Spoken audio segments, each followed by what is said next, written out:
I've just received another briefing from a great group of talented people on the virus that is going around to various parts of the world.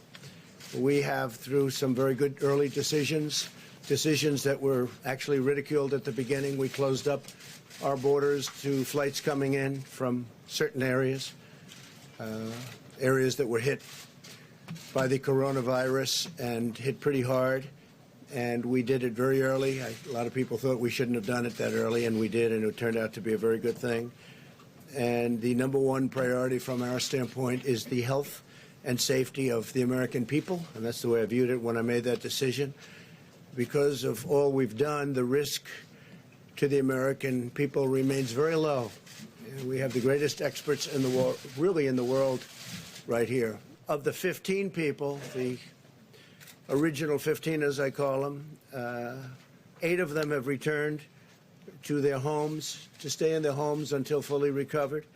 1 is in the hospital, and 5 have fully recovered, and 1 is, we think, in pretty good shape, and it's in between hospital and going home. So we have a total of, but we have a total of 15 people, and they're in a process of recovering, with some already having fully recovered. We've been working with the Hill very, very carefully, very strongly, and I think we have very good bipartisan spirit for money. We were asking for $2.5 billion, and we think that's a lot, but the Democrats and I guess Senator Schumer wants us to have much more than that. And normally in life I'd say we'll take it. We'll take it. If they want to give more, we'll do more. We're going to spend whatever's appropriate. Hopefully we're not going to have to spend so much, because we really think we've done a great job in keeping it down to a minimum. And again, we've had tremendous success beyond what people would have thought. Now, at the same time, you do have some outbreaks in some countries. Italy and various countries are having some difficulty. China, you know about where it started. I spoke with President Xi. We had a great talk. He's working very hard, I have to say. He's working very, very hard. And if you can count on the reports coming out of China, that spread has gone down quite a bit. The flu in our country kills from 25,000 people to 69,000 people a year. That was shocking to me. And so far, if you look at what we have with the 15 people, and they're recovering. One is pretty sick, but hopefully will recover. But the others are in great shape. But think of that, 25,000 to 69,000. Over the last 10 years, we've lost 360,000. These are people that have died from the flu, from what we call the flu. Hey, did you get your flu shot? And that's something. I'm going to be announcing exactly right now that I'm going to be putting our Vice President, Mike Pence, in charge. And Mike will be working with the professionals, doctors, and everybody else that's working. The team is brilliant. I spent a lot of time with the team over the last couple of weeks, but they're totally brilliant, and we're doing really well. And Mike is going to be in charge, and Mike will report back to me.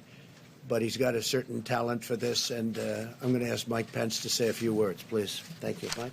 I look forward, Mr. President, to serving in this role, bringing together all the members of the Corona Task Force that you've established, HHS, CDC, DHS, the Department of Transportation, and State. This team has been, at your direction, Mr. President, meeting every day since it was established. My role will be to continue to bring that team together, to bring to the President the best options for action to see to the safety and well-being and health of the American people. We'll also be continuing to reach out to governors, state and local officials. In fact, in the recent days, the White House met with over 40 state, county, and city health officials from over 30 states and territories to discuss how to respond to this, to the potential threat of the coronavirus. We'll be working with them in renewed ways to make sure they have the resources to be able to respond. And as the President said, we'll be adding additional personnel here at the White House to support our efforts on the President's behalf. Hey, NBC News viewers, thanks for checking out our YouTube channel. Subscribe by clicking on that button down here and click on any of the videos over here to watch the latest interviews, show highlights, and digital exclusives. Thanks for watching.